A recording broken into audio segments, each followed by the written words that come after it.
बिस्मिल्लाहिर्रहमानिर्रहीम। अस्सलाम वालेकुम एवरीवन। इस उम्मीद के साथ कि आप सब लोग खैर खैरियत से होंगे और अपना और अपनी सराउंडिंग में और अपने रिलेटिव्स का सबका ख्याल रख रहे होंगे और साथ साथ कुछ जो है वो पढ़ाई के बारे में भी थोड़े सीरियस हो चुके होंगे। आज हमारे सीरीज़ का जो है वो लेक्चर नंबर 3 है। ठीक है, तो I am talking about lecture number 3। ठीक है, तो कंट्रोल सिस्टम का लेक्चर नंबर 3। अब तक हम जो काम कर चुके हुए हैं या जो बातें हम कर चुके हुए हैं उसके बारे में थोड़ा सा ओवरव्यू। हमने इस वक्त तक 2 इंटरैक्टिव सेशंस कंडक्ट किए हुए हैं, ऐसा ही है जी। 2 इंटरैक्टिव सेशंस हो चुके हैं हमारे और ये हमारा जो है वो सेकंड वीक चल रहा है। This is your second week. ठीक है, और इस सेकंड वीक में ये सेकंड वीक का सेकंड लेक्चर है। ठीक है, तो टोटल हमारा जो है वो लेक्चर नंबर 3 है जिसके ऊपर हम बात कर रहे हैं। ठीक है, लेक्चर नंबर 3 में अगर मैं बात करूं तो हमारे पास जो है इससे पहले हम इंट्रोडक्शन पढ़ चुके हैं। हमें पता है कि कंट्रोल सिस्टम क्या होता है, ओपन लूप क्या होता है, क्लोज लूप क्या होता है, ओपन लूप के क्या एडवांटेज हैं, क्लोज लूप के क्या एडवांटेज हैं।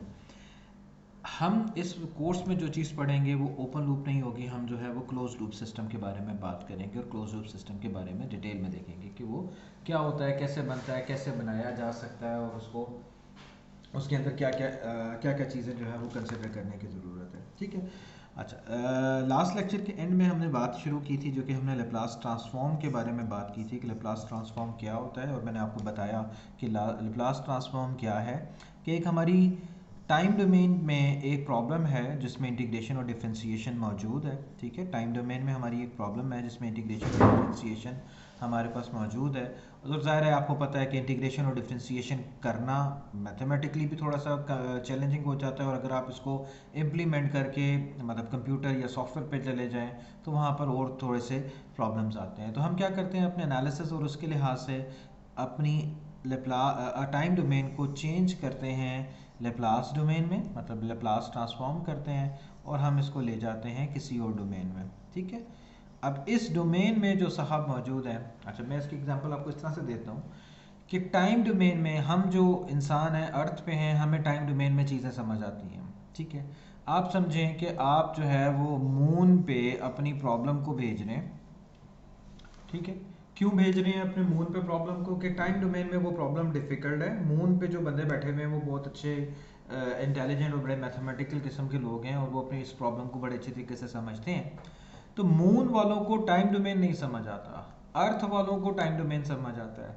तो क्या किया हमने, हमने टाइम डोमेन की प्रॉब्लम को सॉल्व करने के लिए मून पे भेज दिया। मून वाले जो हैं वो सिंपल किसमें, वो एस डोमेन या फ्रीक्वेंसी डोमेन को समझते हैं। ठीक है, तो उसके लिए हमें क्या किया, हमने टाइम डोमेन से उसको एस डोमेन में डाला।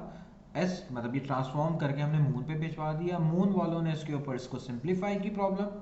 ठीक है, प्रॉब्लम को सिंप्लीफाई किया उन्होंने, उसको सिंप्लीफाई करके उसके ऊपर एनालिसिस किए और जो भी उसके रिजल्ट्स थे वो उन्होंने क्या किया, सिंप्लीफाई कर लेने के बाद इनवर्स लेप्लास लिया। ठीक है, इनवर्स लेप्लास लिया ताकि ये दोबारा हमें समझ आ सके। तो अगर आप देखें एक कॉम्प्लिकेटेड प्रॉब्लम टाइम डोमेन में, उसको कन्वर्ट किया गया एस डोमेन में। एस डोमेन में क्यों कन्वर्ट किया, क्योंकि मून वालों को जो है वो हमारी प्रॉब्लम नहीं समझ आती। ठीक है, टाइम डोमेन में समझ नहीं आती और लेकिन मून वाले जो हैं they are expert to solve this kind of a problem. तो जब वो सॉल्व कर सकते हैं तो उन्होंने ये सॉल्व की, उसको सिंप्लीफाई किया और सिंप्लीफाई कर लेने के बाद उन्होंने उसका इन्वर्स लेप्लास लिया और वापस टाइम डोमेन में भेज दिया ताकि टाइम डोमेन वालों को चीज़ें समझ आ सकें। उससे एडवांटेज क्या हुआ, उससे एडवांटेज ये हुआ कि हमें ना डिफ्रेंसिएशन करना पड़ी ना इंटीग्रेशन करना पड़ी।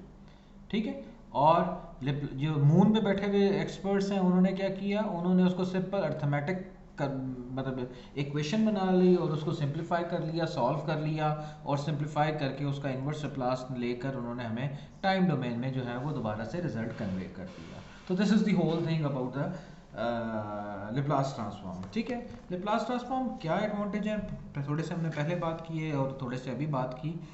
लेकिन लेप्लास ट्रांसफॉर्म का एक सबसे बड़ा एडवांटेज ये है कि हमें बहुत सारे रिजल्ट जो हैं वो ग्राफिकली मतलब हम उसको डिस्प्ले कर सकते हैं। लेप्लास डोमेन में ग्राफ्स और ये सारी चीज़ें जो हैं ज़्यादा अच्छे तरीके से समझाए, मतलब कंट्रोल से रिलेटेड या सिस्टम की परफॉर्मेंस या उसकी एनालिसिस के लिए हमारे पास ज़्यादा अच्छे ऑप्शंस अवेलेबल हो जाते हैं as compare to the time domain. तो इसीलिए हम उसको लैप्लास ट्रांसफॉर्म में कन्वर्ट कर देते हैं, क्योंकि बहुत सारी जो है वो, जिस तरह अगर आप देखो तो आप लोगों ने रूट लोकस का नाम शायद सुना हो, बॉडी प्लॉट का नाम सुना हो, ठीक है। इसी तरह से और जो सिस्टम्स हैं उनके मतलब और जो मेथड्स हैं वो भी मौजूद हैं। तो उसमें आपके पास जो है वो इंफॉर्मेशन ग्राफिकली रिप्रेजेंट करके आप बहुत सारी चीज़ें उसमें से एक्सट्रैक्ट कर सकते हो, ठीक है।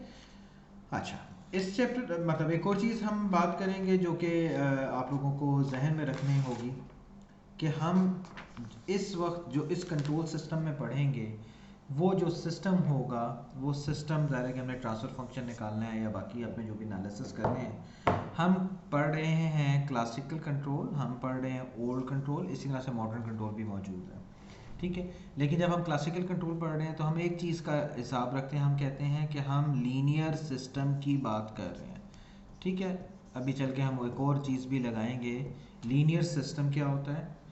मतलब अभी हम जो थ्योरी डेवलप करेंगे या अपने जो एनालिसिस आगे अपने पूरे कोर्स में लेके चलेंगे उसमें सबसे पहली बॉटम लाइन ये है कि हमारा जो सिस्टम है वो लीनियर होगा। लीनियर सिस्टम क्या होता है? लीनियर सिस्टम एक ऐसा सिस्टम होता है, अगर मैं ग्राफिकली बात करूँ तो उसकी इनपुट और आउटपुट के दरमियान एक स्ट्रेट लाइन होती है, ठीक है। अगर ये इनपुट है और ये आउटपुट है तो अगर ग्राफिकली मैं बात करूँ तो इसकी स्ट्रेट लाइन होगी तो उसको आप कहोगे ये लीनियर सिस्टम है, ठीक है। ग्राफिकली आप इसको बड़े आराम से देख सकते हो। मैथमेटिकली क्या होगा जी? मैथमेटिकली आपके पास लीनियर सिस्टम क्या होगा? मैथमेटिकली एक लीनियर सिस्टम वो लीनियर सिस्टम होगा, मतलब लीनियर सिस्टम मैथमेटिकली अगर आप देखें एक एक्सप्रेशन लिखी हुई है मैथमेटिक्स की, अगर उसमें जो वेरिएबल्स हैं, ठीक है, जो भी वेरिएबल इन्वॉल्व हो रहे हैं एक्स है या वाई है, ठीक है, उस वेरिएबल की नो पावर, ठीक है, कोई पावर नहीं होनी चाहिए। पहली बात हमने बात कर ली कि पावर जो है वो उसकी 1 होनी चाहिए, ठीक है, यूनिटी पावर के हिसाब से। मतलब अगर एक मैथमेटिकल एक्सप्रेशन लिखी हुई है और आपसे ये पूछा जाता है कि ये सिस्टम जो है वो लीनियर है या नहीं है, तो आपको ये पता है कि आपने क्या देखना है, आपने देखना है कि उसके अंदर पावर क्या इन्वॉल्व हो रही है। अगर पावर जो है वो उसकी यूनिट पावर है, ठीक है, देयर इज़ नो मतलब स्क्वायर और क्यूब, तो इसका मतलब है वो आपका लीनियर सिस्टम होगा। फिर आप उसमें प्रोडक्ट ऑफ वेरिएबल नहीं होनी चाहिए, प्रोडक्ट ऑफ वेरिएबल नहीं होनी चाहिए, ठीक है, दैट इज क्रॉस, ठीक है, यानी कि चले मैं इसको यहाँ पे लिख देता हूँ, नो प्रोडक्ट ऑफ वेरिएबल्स, ठीक है। थर्डली, नो ट्रिग्नोमेट्रिक रिलेशनशिप,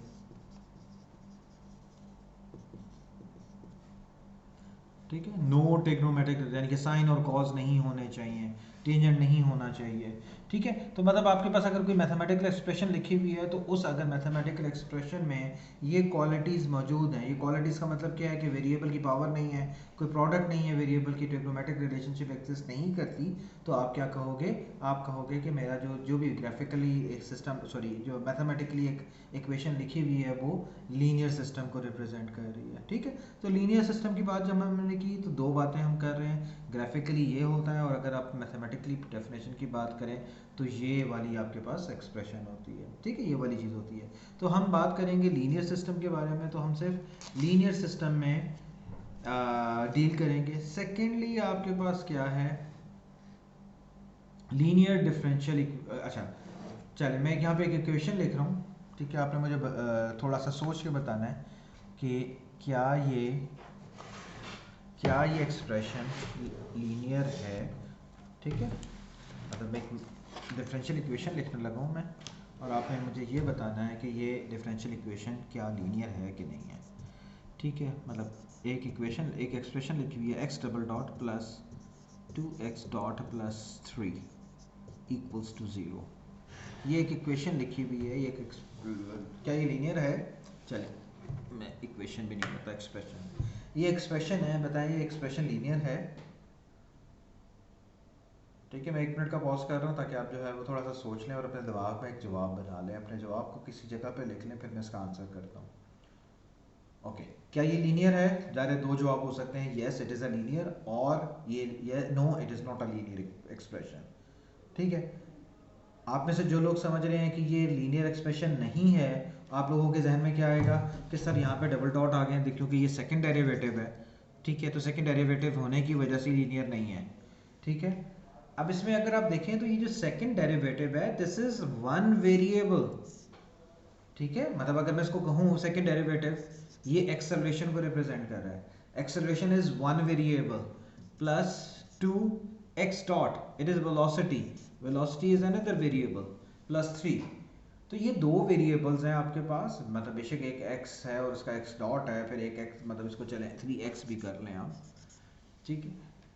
तो ये सारे एक डिफरेंट किस्म के वेरिएबल्स हैं, दीज आर नॉट पावर्स। अगर मैं इसकी मैथमेटिकल की बात करूं, जो हमने मैथमेटिकल डेफिनेशन डिफाइन की है नो पावर, तो क्या इसके अंदर कोई पावर मौजूद है? देयर इज नो पावर, ठीक है। तो पहली कंडीशन फुलफिल हो रही है। टिग्नोमेट्री मौजूद है इसमें, नो टिग्नोमेट्रिक रिलेशनशिप। और क्या है, क्या दो वेरिएबल्स का आपस में प्रोडक्ट मौजूद है? No, there is no product of the variables. तो इसका मतलब है कि ये मैथमेटिकली आपके पास सारी कंडीशन को फुलफिल कर रही है। तो this is a linear differential equation, linear differential equation, ठीक है जी, लीनियर डिफरेंशियल इक्वेशन। क्लियर हो गया? अच्छा, एक छोटी सी डेफिनेशन और ऐड कर रहा हूँ मैं यहाँ पे कंट्रोल सिस्टम की डिफरेंशियल इक्वेशन की फॉर्म में। एक बड़ी अच्छी डेफिनेशन बनती है। कंट्रोल सिस्टम है क्या? कंट्रोल सिस्टम किसी भी सिस्टम की डिफरेंशियल इक्वेशन को चेंज कर देने का नाम है। ज़रा थोड़ा सा सोचें मैं क्या कह रहा हूँ। अभी हम इसको मज़ीद एलेबोरेट भी करेंगे जब हम मैथमेटिकल इक्वेशन और मैथमेटिकल मॉडलिंग की तरफ जाएंगे। मैं क्या कह रहा हूँ आपको, मैं ये कह रहा हूँ कि आपके पास जो भी एक सिस्टम है, कोई भी डायनामिक सिस्टम जो है वो आप उसका मैथमेटिकल मॉडल निकाल सकते हो। You have a dynamic system, उस डायनामिक सिस्टम का आप एक मैथमेटिकल मॉडल निकाल सकते हो, ठीक है, मैथमेटिकल मॉडल, ठीक है। ये एक मैथमेटिकल मॉडल आ गया, डायनामिक सिस्टम है, उसका एक मैथमेटिकल मॉडल है। उस मैथमेटिकल मॉडल में क्या होती है? Mathematical model is actually a differential equation, integro differential equation, integration भी हो सकती है, डिफरेंशियल इक्वेशन भी हो सकती है, ठीक है। मैथमेटिकल मॉडल जो है वो एक डिफरेंशियल इक्वेशन होगी। अब उस डिफरेंशियल इक्वेशन वो क्या बता रही होती है? वो डिफरेंशियल इक्वेशन उसकी डायनामिक्स या सिस्टम का बिहेवियर बता रही होती है। कंट्रोल सिस्टम का क्या काम है? उस बिहेवियर को आपकी मर्ज़ी के मुताबिक ठीक रखना। अगर उसकी डायनामिक इक्वेशन या डिफरेंशियल इक्वेशन में कोई ख़राबी है, मतलब ज़ाहिर है कि उसके सिस्टम के रिस्पांस में रिफ्लेक्ट होगी, वो सिस्टम का रिस्पांस अगर आप उसको ठीक करना चाहते हो तो इसका मतलब है बेसिकली मुझे क्या करना होगा, मुझे वो डिफरेंशियल इक्वेशन जो सिस्टम की है उसमें कोई इस तरह का काम करना होगा एक्सटर्नली या किसी और चीज़ को ऐड करके कि इसकी ये डिफरेंशियल इक्वेशन जो है वो चेंज हो जाए, ठीक है। तो टाइम डोमेन में अगर मैं कंट्रोल सिस्टम की डेफिनेशन की बात करूँ और मैथमेटिकली या डिफरेंशियल इक्वेशन की टर्म में बात करूँ तो बेसिकली कंट्रोल सिस्टम क्या है? डिफरेंशियल इक्वेशन, किसी भी सिस्टम की डिफरेंशियल इक्वेशन को चेंज कर देने का नाम जो है वो कंट्रोल सिस्टम हुआ करेगा। आगे चल के इसके ऊपर मज़ीद बात करूँगा, ठीक है। फिलहाल हम इसको यहाँ पे होल्ड करते हैं जी। ओके जी, लीनियर सिस्टम के बारे में आपसे बात होगी कि लीनियर सिस्टम क्या होगा। लेप्लास ट्रांसफॉर्म की जब भी आप बात करोगे तो लेप्लास ट्रांसफॉर्म आपको पता है कि कॉम्प्लेक्स नंबर होता है लेप्लास एस, आप लोगों ने लेप्लास ट्रांसफॉर्म मैथ में पढ़ा हुआ है। कॉम्प्लेक्स नंबर क्या होता है जी? कॉम्प्लेक्स नंबर एक ऐसा नंबर होता है, कॉम्प्लेक्स नंबर क्या होता है जी? कॉम्प्लेक्स नंबर एक ऐसा नंबर होता है जिसका एक रियल पार्ट होता है। अगर एस की बात करूँ तो सिग्मा प्लस जे ओमेगा, ठीक है। Sigma is the real part, ये इमेजनरी पार्ट है विच रिप्रेजेंट दी फ्रीक्वेंसी, ठीक है। और आपको ये पता है कि अगर आपके पास एक कॉम्प्लेक्स नंबर है तो इस कॉम्प्लेक्स नंबर का मतलब क्या है? इस कॉम्प्लेक्स नंबर का मतलब है कि आपके पास एक तो लीनियर होगा, मतलब एक जो है वो आपके पास इसका मैग्नीट्यूड होगा, जब भी कोई कॉम्प्लेक्स नंबर होगा उसका कोई मैग्नीट्यूड होगा, दूसरा उसका कोई ना कोई एंगल होगा जिसको आप फेज का नाम देते हो, ठीक है। तो मैग्नीट्यूड एंड फेज, ये ओके, आपका जो भी कॉम्प्लेक्स नंबर होगा ये उसके ऊपर मतलब हमेशा आपको ये मिलेगा। एनीवे, कॉम्प्लेक्स नंबर आपके पास एस डोमेन कहें, लेप्लास डोमेन कहें, तो उसमें ज़ाहिर है कि एस जो है वो हम इसको एज इट इज़ लेते हैं, ठीक है। थोड़ी सी प्रॉपर्टीज़ ऐड करते हुए मैं आपको लेप्लास डोमेन को जो है वो थोड़ा सा हाईलाइट करते हुए, मतलब बहुत डिटेल में नहीं जाऊँगा मैं, आई वॉन्ट टू मतलब स्टिक टू दी पार्ट जो कि मुझे रिक्वायर्ड है, दैट इज़ कंट्रोल सिस्टम में रिक्वायर्ड है हमें, ठीक है। मैग्नीट्यूड अगर आप बात करें तो आपको पता है magnitude of a complex number is what, magnitude क्या होती है जी, real magnitude of a complex number is real part का स्क्वायर प्लस इमेजिनरी पार्ट का स्क्वायर का अंडर द रूट, ठीक है। और phase is what, phase is tangent inverse of imaginary part divided by the real part, ठीक है। ये basic definition है कॉम्प्लेक्स नंबर की, जो कि ज़ाहिर है आप लोगों को पता है, आप लोगों से ऑलरेडी फेमिलियर हो, ठीक है। इसी चीज़ को आगे बढ़ाते हैं जी हम। ओके, किसी भी सिस्टम का अगर आपने लेप्लास ट्रांसफॉर्म लेना है तो उसका क्या तरीकाकार होता है, वो आप, अगर मैं सिर्फ डेफिनेशन की हद तक रहूँ, चले मैं डेफिनेशन बता देता हूँ कि लेप्लास ट्रांसफॉर्म लेने का मतलब क्या है और कैसे लिया जाता है लेप्लास ट्रांसफॉर्म। जी, लेप्लास ट्रांसफॉर्म की अगर मैं बात करूँ तो लेप्लास ट्रांसफॉर्म क्या होता है जी, लेप्लास ट्रांसफॉर्म मतलब अगर आपके पास कोई एक सिस्टम लिखा हुआ है जिसको मैं एफ ऑफ टी कह रहा हूँ, नज़र आ रहा है, okay, F of T is your, मतलब क्या स्मॉल लेटर में अगर आप लिखते हो, अच्छा इस टेक्स्ट बुक में हम जो है वो स्मॉल लेटर यूज़ करेंगे कोई भी सिग्नल जो कि टाइम डोमेन में होगा, ठीक है। एफ अगर सबस्क्रिप्ट में आपने टी डाल दिया तो इट इज़ ऑल्सो अंडरस्टूड कि टाइम डोमेन का की बात हो रही है, ठीक है। अगर आपके पास एफ ऑफ टी है तो ये टाइम डोमेन का कोई भी फंक्शन है, ठीक है। अगर आपने किसी भी सिस्टम का मतलब लेप्लास लेना है जो कि टाइम डोमेन में मौजूद है, ठीक है, दैट इज़ आप उसका लेप्लास ट्रांसफॉर्म लेना चाहते हो ऑफ अ सिग्नल जो कि टाइम डोमेन में या जो भी फंक्शन है टाइम डोमेन में है, ठीक है, वो होगा कैपिटल। अच्छा, अगर आपको कैपिटल में कोई चीज़ लिखी हुई नज़र आए तो इट इज़ अंडरस्टूड कि वो एस डोमेन में है, सबस्क्रिप्ट जो है वो उसको री एम्फेसाइज कर रहा है। किसी भी सिस्टम का आपने लेप्लास ट्रांसफॉर्म लेना है तो उसकी बेसिक डेफिनेशन ये है कि आप उसको इंटीग्रेट कर दें between zero to infinity with a multiplication of e की पावर माइनस एस टी, ठीक है, d t with a multiplication of the function in time domain, ठीक है। दैट इज़ टू से अगर मैं इसको थोड़ा सा दोबारा से लिखूं तो ज़ीरो से इन्फिनिटी में आपने एफ ऑफ टी ई की power minus of S T D T निकाल दिया और लिमिट अप्लाई कर दी ज़ीरो से इन्फिनिटी तक, ठीक है। इंटीग्रेट करना है आपने इसको और बिटवीन ज़ीरो टू इन्फिनिटी। इस डेफिनेशन को इस्तेमाल करते हुए आप किसी भी टाइम डोमेन का लेप्लास ट्रांसफॉर्म निकाल सकते हो। और अगर इसी तरह से आपकी मैं सिर्फ डेफिनेशन की हद तक रहूँ तो इन्वर्स लेप्लास अगर आपने किसी भी एस डोमेन वाले फंक्शन का निकालना है तो वो ज़ाहिर है टाइम डोमेन के बराबर होगा, मतलब एफ ऑफ टी के बराबर होगा, which will be equals to 2 pi j, ठीक है। और उसको निकालने का तरीका क्या होगा, आपने उसको इंटीग्रेट करना है बिटवीन सी माइनस इन्फिनिटी और सी प्लस इन्फिनिटी के दरमियान उसको इंटीग्रेट करना है विद एफ ऑफ एस, ठीक है, ई पावर एस ऑफ टी, ठीक है, माइनस नहीं है एस है, इनटू डी ऑफ एस, ठीक है। ये इनवर्स लेप्लास की डेफिनेशन है, this is the definition of inverse Laplace transform, ठीक है। इनवर्स लेप्लास का अगर आपने ट्रांसफॉर्म लेना है तो this is the definition. Okay, मैं इसको पूरे एक इसमें दिखा सकूं, चलिए मेरा ख्याल है कुछ,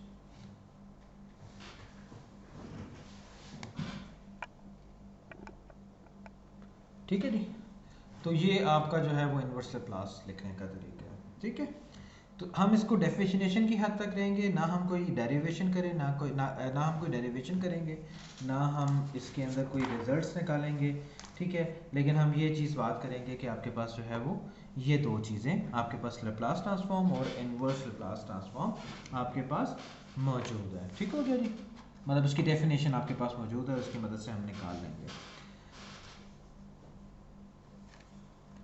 अच्छा, लेप्लास ट्रांसफॉर्म मतलब किस सिस्टम का या किस फंक्शन का जो है वो एग्जिस्ट करेगा, तो सिंपल बेसिक सी डेफिनेशन है, ठीक है। कि वो डेफिनेशन क्या है कि अगर आपका जो इंटेग्रल है, ठीक है, अगर ये जो इंटेग्रल है ये कन्वर्ज हो रहा है तो उसका लेप्लास ट्रांसफॉर्म एग्जिस्ट करेगा, ठीक है। अगर ये कन्वर्जिंग नहीं है इस ये इंटेग्रल तो उसका लेप्लास ट्रांसफॉर्म एग्जिस्ट नहीं करेगा। ठीक हो गया।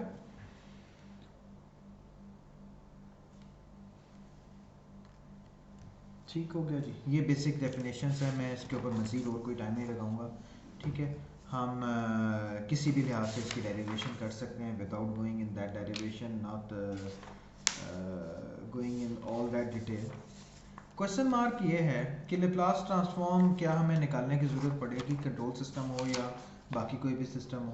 तो उसके लिए मेरे पास, मैं आपको सिंपल सा एक जवाब दूंगा और वो ये है कि हम लेप्लास ट्रांसफॉर्म के लिए मतलब हम क्या इस्तेमाल करेंगे, हम इस्तेमाल करेंगे अपने टेबल को इस्तेमाल करेंगे। टेबल आपका अगर आप देखें तो आपके पास लेप्लास का टेबल मौजूद है, हम वो यूज़ किया करेंगे। I think it's not very much visible, लेकिन आपकी टेक्स्ट बुक का टेबल जो है वो 2.1 लेप्लास ट्रांसफॉर्म, अगर आप इसको थोड़ा सा देखें, मैं कोशिश करता हूँ कि ये किसी तरह से आपको नज़र अच्छे से आ जाए, लेकिन मुझे लगता है कि मेरे कैमरे का जो फोकस है वो कोई इतना बेहतर नहीं है कि नज़र आ सके। ओके, अच्छा, लेप्लास ट्रांसफॉर्म अगर आप देखें तो टेबल नंबर 2.1 और 2.2 उसमें लेप्लास ट्रांसफॉर्म आपके पास जो है वो एक टेबल दिया हुआ है जिसके अंदर बहुत सारे लेप्लास ट्रांसफॉर्म्स जो हैं वो मौजूद हैं। फॉर एग्जांपल अगर आपके पास कोई यूनिट इम्पल्स है, ठीक है, मतलब आपके पास टाइम डोमेन है, ये टाइम डोमेन है और ये लेप्लास है उसका, ठीक है। लेप्लास अगर मैं लेप्लास का सिंबल डाल देता हूँ, this is the Laplace symbol. Time domain में आपके पास जो भी फंक्शन है वो एफ ऑफ टी है और लेप्लास में ज़ाहिर है वो एफ ऑफ एस है। अगर आपके पास एक फंक्शन है जो कि यूनिट इम्पल्स है, यूनिट इम्पल्स जो है वो डेल्टा टी से रिप्रेजेंट की जाती है, तो यूनिट इम्पल्स का जो लेप्लास ट्रांसफॉर्म है वो वन है। कैसे आता है? आता उसी डेफिनेशन से जो भी थोड़ी देर पहले मैंने लिखी हुई थी, लेकिन ये होता है, हमें इससे फ़र्क नहीं पड़ता कि वो क्या मतलब वाकई ऐसा है कि नहीं, हम इस टेबल को एज इट इज़ यूज़ किया करेंगे। ये टेबल आपके एग्जाम में भी आपके पास अवेलेबल हुआ करेगा। अगर आपके पास जो है वो कोई यूनिट स्टेप है, यूनिट स्टेप का जो लेप्लास टाइम डोमेन में लिखा जाता है वो यूनिट स्टेप 1 ऑफ टी लिखा जाता है, ठीक है। उसका इन्वर्स उसका लेप्लास ट्रांसफॉर्म जो है वो 1/s है। इसी तरह से अगर आप रैम्प सिस्टम की बात करें, या मतलब टी आपके पास एक एफ ऑफ टी जो है वो टी के इक्वल है, तो वो 1/s² हो जाएगा एंड सो ऑन, ठीक है। तो ये लेप्लास ट्रांसफॉर्म का टेबल मौजूद है, निकला ये जाहिर है कि उन डेफिनेशन से ही होगा जो डेफिनेशन मैंने आपको शुरू में बताई, लेकिन हमारे पास ये टेबल मौजूद है तो हम इस टेबल से डायरेक्टली जो भी हमारे फंक्शन इन्वॉल्व होगा वो हम यूज़ कर लिया करेंगे। माइंड इट, लेप्लास ट्रांसफॉर्म हमारा मतलब कंट्रोल सिस्टम में ज़रूरत पड़ता है, लेकिन ये कंट्रोल सिस्टम है, this not a mathematics course कि मैं आप लोगों से लेप्लास ट्रांसफॉर्म के बारे में जो है वो पूछना शुरू हो जाऊँ कि लेप्लास ट्रांसफॉर्म ड्राइव करो और ये रिजल्ट निकालो, वो रिजल्ट निकालो। ये सारी चीज़ें जो हैं वो आपके टेबल में मौजूद है। तो जो चीज़ें हमें हेल्पफुल हैं और हमारे पास अवेलेबल हैं एज अ टेबल, तो उसके बैकग्राउंड में हम नहीं जाएंगे, मैथमेटिक्स के बैकग्राउंड में हम नहीं जाएंगे और हम अपने आप को जो है वो रिस्ट्रिक्ट कर देंगे अपनी कंट्रोल थ्योरी और उसके कॉन्सेप्ट से, ठीक है। लेप्लास ट्रांसफॉर्म आपको पता चल गया और आपको ये पता चल गया कि लेप्लास ट्रांसफॉर्म में हमने जो चीज़ें यूज़ करनी हैं वो मोस्टली जो है वो क्या है, वो मोस्टली हैं आपके पास जो कि टेबल से हम ले लिया करेंगे, लेप्लास ट्रांसफॉर्म को कन्वर्ट करेंगे। अच्छा, इसी में एक चीज़ है जिसको हम कहते हैं, एक थ्योरम है जिसको हम मतलब कुछ थ्योरम्स हैं जो लेप्लास ट्रांसफॉर्म के आप लोगों ने बहुत सारे पढ़े होंगे, जो कंट्रोल में सबसे ज़्यादा हमें इस्तेमाल करेंगे या जिससे हमें एडवांटेज होता है, उसको हम कहते हैं या तो वो इनिशियल वैल्यू थ्योरम है, ठीक है, इनिशियल वैल्यू थ्योरम, और दूसरा है फाइनल वैल्यू थ्योरम, ठीक है। नाम से ही जाहिर है, एक आपको जो है वो क्या बताएगा, आपको एक तो वो इनिशियल वैल्यू बता रहा होगा आपके किसी भी फंक्शन की, दूसरा जो है वो उसकी फाइनल वैल्यू बता रहा होगा। इनिशियल वैल्यू थ्योरम क्या कहता है? इनिशियल वैल्यू थ्योरम ये कहता है कि अगर आपने अपने किसी सिस्टम की वैल्यू मालूम करनी है, कि जब आपने जैसे ही उसको ऑन किया, ज़ीरो प्लस का मतलब है it is not zero, you are just about, मतलब आपने बटन प्रेस किया है। When you have press the button, उस वक्त जो उसकी वैल्यू है उसको हम इनिशियल वैल्यू का नाम देंगे, and that can be found अगर आपके पास उसका क्या मौजूद हो, आपके पास उसका मतलब लेप्लास डोमेन में उसका लेप्लास ट्रांसफॉर्म पता हो। ठीक है, तो आपको क्या करना है, लिमिट अप्लाई करनी है s टेंड्स टू इन्फिनिटी, ठीक है, s into f of S. ठीक है, इनिशियल वैल्यू निकालना चाहते हैं हमने क्या करना है, लिमिट अप्लाई करनी है s tends to infinity s into f of s. आप मुझसे सवाल पूछेंगे कि सर इनिशियल वैल्यू निकालनी है एफ ऑफ टी की, तो जाहिर है एफ ऑफ टी की अगर मैं बात करूंगा तो वो इंटीग्रल और डिफरेंशियल इक्वेशन होगी, जब तक मैं उसको सॉल्व नहीं कर लूँगा। ठीक है, मेरा मेरा एम्फेसिस किस पे है, मेरा एम्फेसिस है कि जब तक मैं अपनी इंटीग्रल डिफरेंशियल इक्वेशन को सॉल्व नहीं कर लेता, उस वक्त तक क्या होगा, उस वक्त तक मुझे अपनी इनिशियल वैल्यू नहीं पता चल सकती। ठीक है, और आपको पता है कि इंटीग्रेशन और डिफरेंशिएशन को सॉल्व करने के लिए मुझे पूरे प्रोसीजर से गुजरना पड़ेगा, और उसके बाद कहीं जाके मैं टाइम डोमेन में इक्वेशन को सॉल्व का सोल्यूशन निकाल सकूंगा।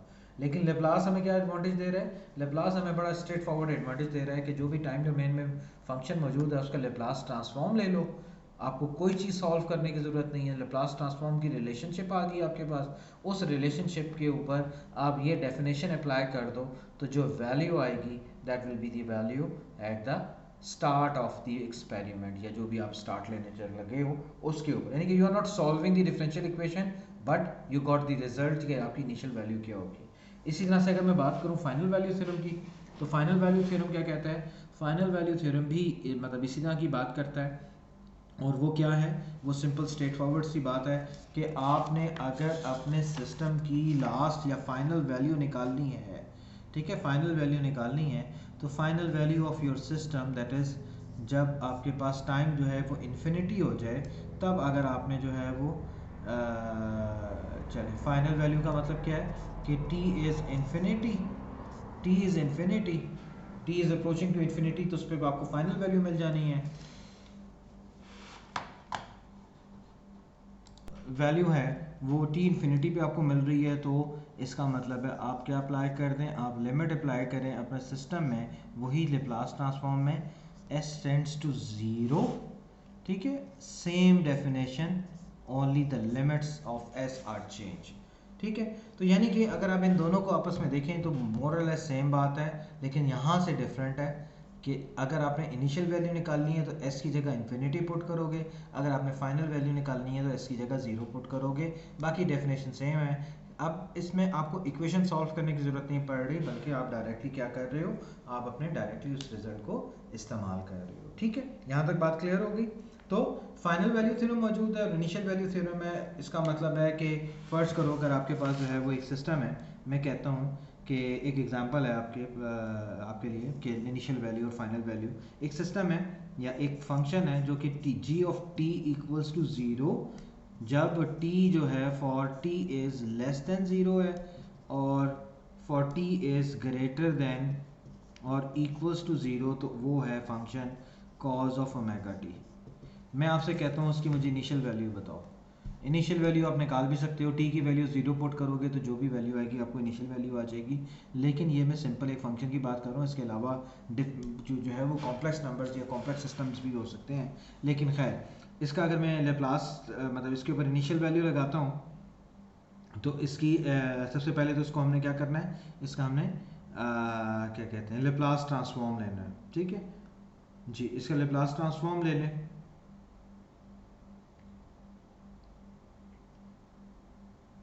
ठीक है, इसका जो भी लेप्लास ट्रांसफॉर्म है वो ले लें और इसके ऊपर जो है वो लिमिट अप्लाई कर दें तो इनिशियल वैल्यू आ जाएगी। ठीक है, तो Laplace transform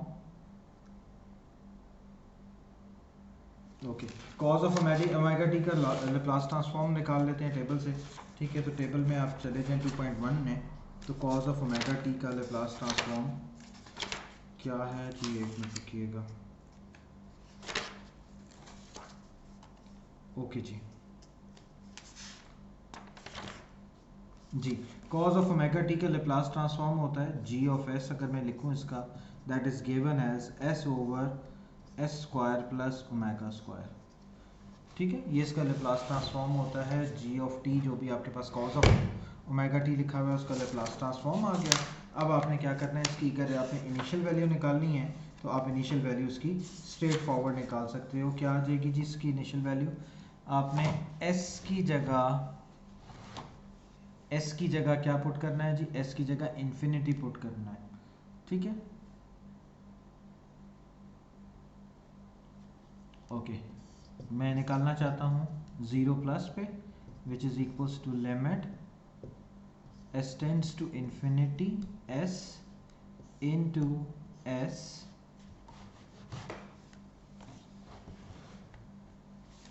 into s over s square plus omega square। ठीक है, इन्फिनिटी यहाँ से s स्क्वायर कॉमन ले लें आप,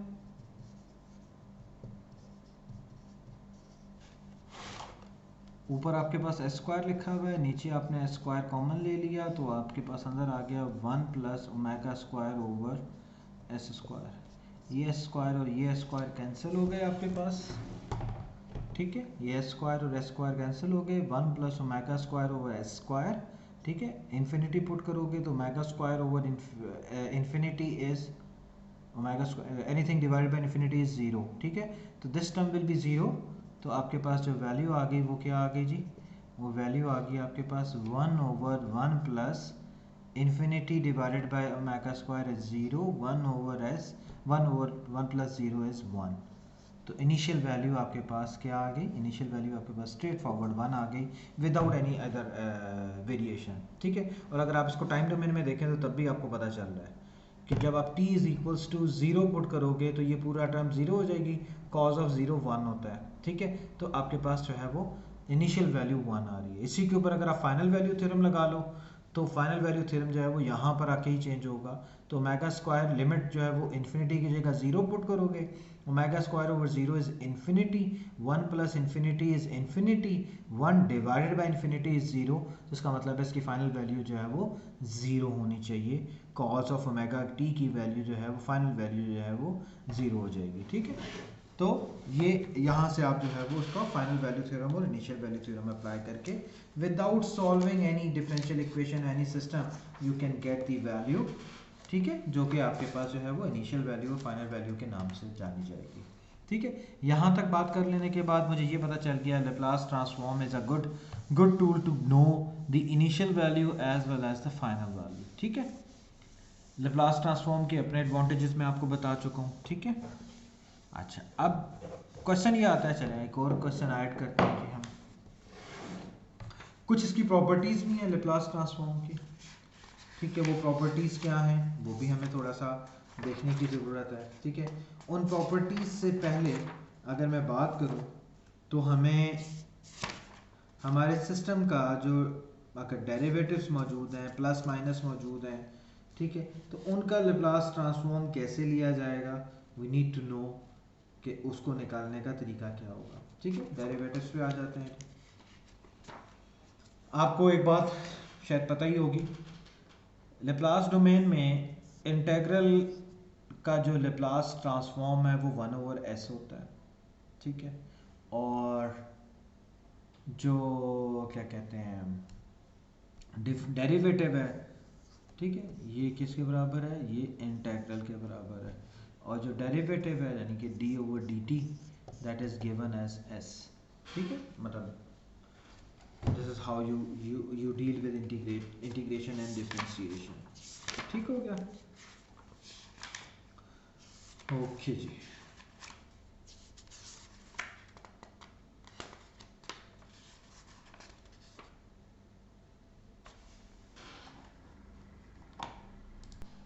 ओके अच्छा, इसी में अगर आप देखें तो आपके पास जो है वो जो एक टेबल तो आपके पास टेबल 2-1 है जिसमें आपके पास लेप्लास ट्रांसफॉर्म की सारी डिटेल लिखी हुई है कि किस फंक्शन का लेप्लास ट्रांसफॉर्म क्या होगा। ठीक है, उसी तरह से एक और टेबल है table 2-2 that contain all the properties of the Laplace transform. उसमें सबसे जो इम्पोर्टेंट चीज़ है कि आपके पास अगर एक फंक्शन है डेरिवेटिव का, ठीक है, मतलब आपके पास जो है वो कोई भी डेरिवेटिव है उसका लेप्लास, मतलब आपके पास जो है वो एक डिफरेंशियल इक्वेशन है या सेकंड डेरिवेटिव है या थर्ड डेरिवेटिव है, उसका लेप्लास ट्रांसफॉर्म कैसे लिया जाता है। तो अगर आपके पास जो है वो सिंपल में लिखूँ कि आपके पास जो है वो एक सेकंड डेरिवेटिव है D square over d T square, ठीक है, of any function which is F of T, ठीक है।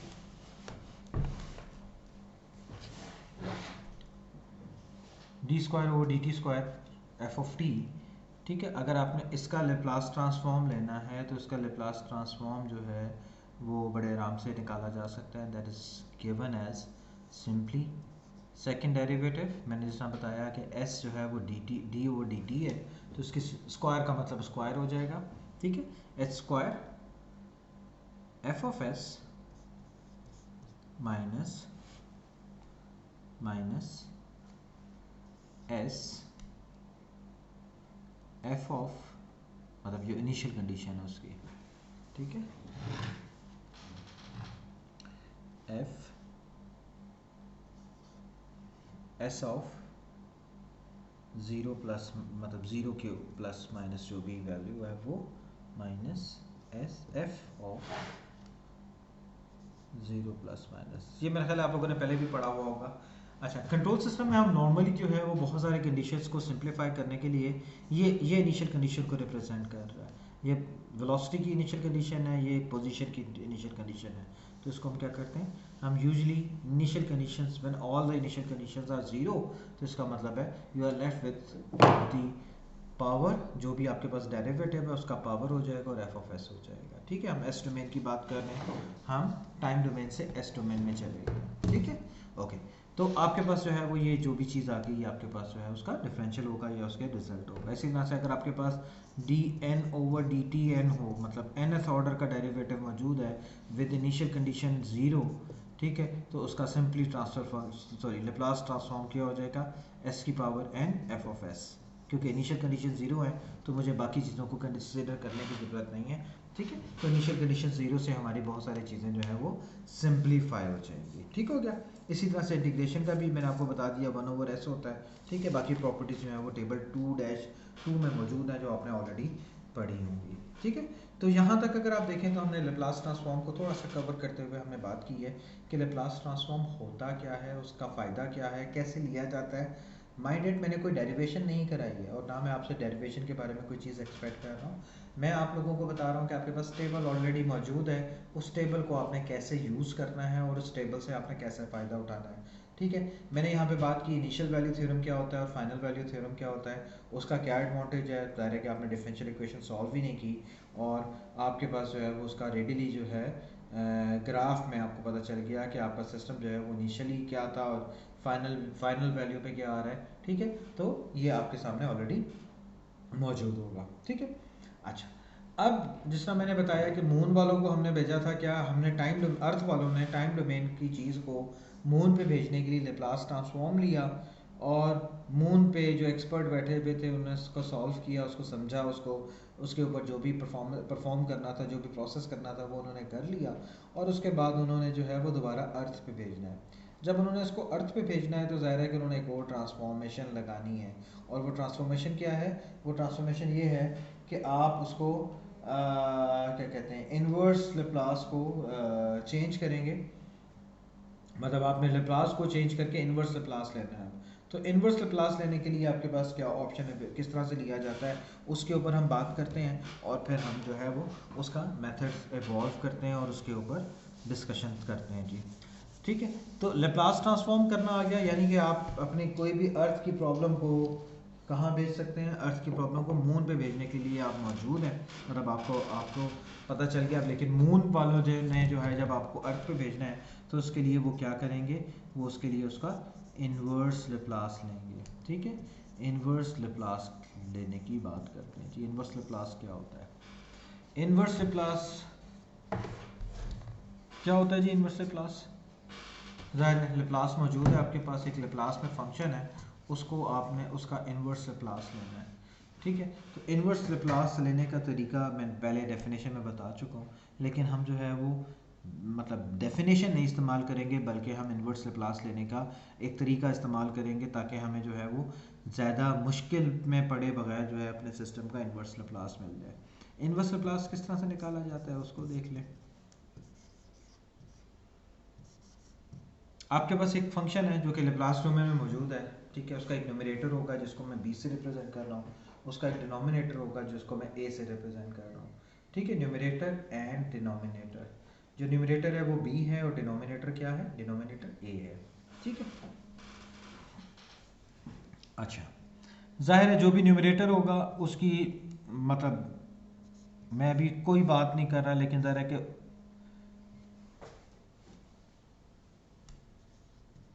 उसके अंदर कोई भी चीज़ लिखी होगी तो कोई भी पोलिनोमियल होगी।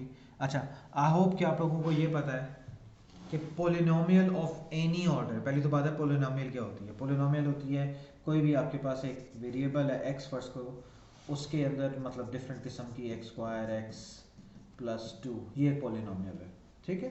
मतलब एक वेरिएबल है, उसकी पावर्स मौजूद हैं और जो भी उसकी एक्सप्रेशन मौजूद है, ठीक है। ये थर्ड ऑर्डर पोलिनोमियल है, ठीक है। आपको इसी तरह से फिफ्थ ऑर्डर हो सकती है, सिक्स्थ ऑर्डर हो सकती है, कोई भी ऑर्डर हो सकता है।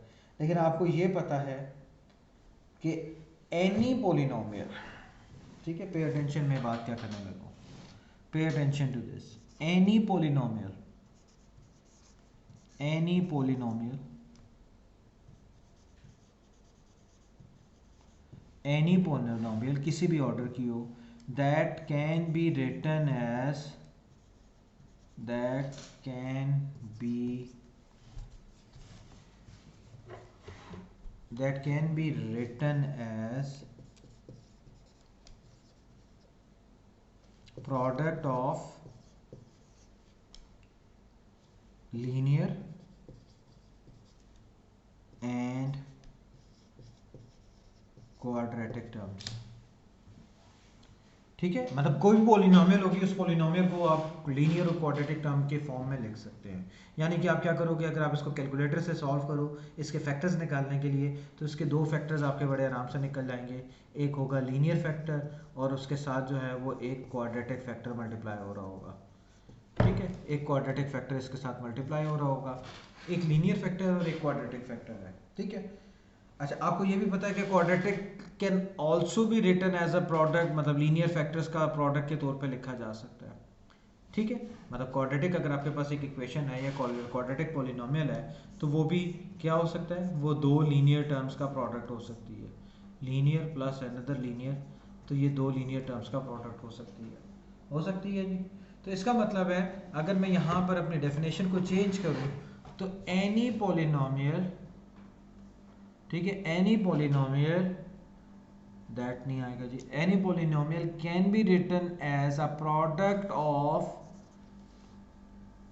लीनियर टर्म्स, क्योंकि क्वाड्रेटिक को भी आप लीनियर में लिख सकते हो, ठीक है। तो ये एक जनरल रूल है, any quadratic term can be written as product of the two linear terms, ठीक है। इसी तरह से इसका मतलब है कि कोई भी आपके पास पॉलिनोमियल लिखी हुई है किसी भी ऑर्डर की हो, उसको हम लीनियर फॉर्म में लिख सकते हैं या उसका वो प्रोडक्ट ऑफ लीनियर टर्म्स लिखा जा सकता है। इसका मतलब है न्यूमरेटर में अगर आपके पास कोई भी पॉलिनोमियल लिखी हुई है तो उसको मैं लीनियर फैक्टर्स के फॉर्म में लिख सकता हूँ, ठीक है। So on till S plus, ठीक है, एम, ठीक है। ये आपके पास ऑर्डर एम की कोई पॉलिनोमियल है तो इसका मतलब है आप इसको इस मतलब इसके फैक्टर्स में लिख सकते हैं, ठीक है। इसी तरह से डिनोमिनेटर भी आपके पास कोई पॉलिनोमियल होगी, वो भी प्रोडक्ट ऑफ लीनियर टर्म्स लिखी जा सकती है और फर्स्ट करो कि इसका ऑर्डर जो है वो क्या है, वो nth ऑर्डर की पॉलिनोमियल है। तो अगर मैं प्रॉपर फ्रैक्शन की बात कर रहा हूँ तो इसका मतलब है m जो है वो क्या होगा, m will always be less than n, ठीक है, for m is less than n, ठीक है, ताकि आपका जो न्यूमरेटर है वो बड़ा होगा, सॉरी न्यूमरेटर छोटा होगा और डिनोमिनेटर जो है वो हायर पावर का होगा, ठीक है। यानी कि मतलब क्या है कि अगर ऊपर एस स्क्वायर मैक्सिमम टर्म है तो नीचे एस क्यूब होगी एंड सो ऑन, ठीक है। तो इसका मतलब है कि अगर आपके पास कोई भी क्या है जी, कोई भी लैप्लास डोमेन में चीज़ लिखी हुई है, ठीक है, कोई भी लेप्लास डोमेन में अगर आपके पास चीज़ लिखी हुई है तो that can be written as in factors form. आप उसको न्यूमरेटर और डिनोमिनेटर जो है वो इस तरह से लिख सकते हो। ठीक है, लिखा गया जी। Let me adjust my camera. तो इसका मतलब क्या हुआ, हमारे पास कोई भी जो लेप्लास डोमेन में एक हमारा फंक्शन लिखा हुआ है उसमें हम इसको इस तरह से रिप्रेजेंट कर सकते हैं। अब हम चाहते हैं कि हमने इसका इन्वर्स लेप्लास लेना है। अगर मैंने इसका इन्वर्स लेप्लास लेना है तो मैं क्या करता हूँ, मैं इसको इसके पार्शियल फ्रैक्शन क्या पार्शियल फ्रैक्शंस निकालते हैं। ठीक है, पार्शियल फ्रैक्शन में आपने मैट्रिक एफएससी में भी किया हुआ होगा। तो हम क्या करते हैं, हम इसको लिख सकते हैं b ओवर a को किस फॉर्म में लिख सकते हैं। मैं कहता हूँ, मैं इसकी फैक्टराइजेशन हुई हुई है, मैं उसकी पार्शियल फ्रैक्शन कह रहा हूँ। पार्शियल फ्रैक्शन आपको मैट्रिक में एफएससी में आपने किया हुआ है, उसी को हम इस्तेमाल कर रहे हैं, उसी कॉन्सेप्ट को लेकर हम पार्शियली फैक्टराइज कर रहे हैं इसको। ठीक है, s plus p3 it will go on till am divided by an divided by s plus p of n। ठीक है, this is the partial factorization of any polynomial. मतलब कोई भी आपके पास फ्रैक्शन में लिखा हुआ है, आपके पास फैक्टर्स बने हुए थे, आपने उसकी पार्शियल फैक्टराइजेशन कर दी, आपने पार्शियली उसको फैक्टराइज कर दिया। अब हमने इसका इन्वर्स लेप्लास निकालना है। ठीक है, पार्शियल फैक्टराइजेशन कैसे करते हैं ये आप लोगों को पता है। ठीक है, इन्वर्स लेप्लास निकालने के लिए एक तो तरीका वही है जो मैंने फार्मूला आपको बताया कि हम फार्मूला यूज़ कर लें, लेकिन हम फार्मूला यूज़ नहीं करेंगे। कैसे की जाती है पार्शियल फैक्टराइजेशन, ये हम इंशाल्लाह अगले सेशन में बात करेंगे। With this, thank you very much.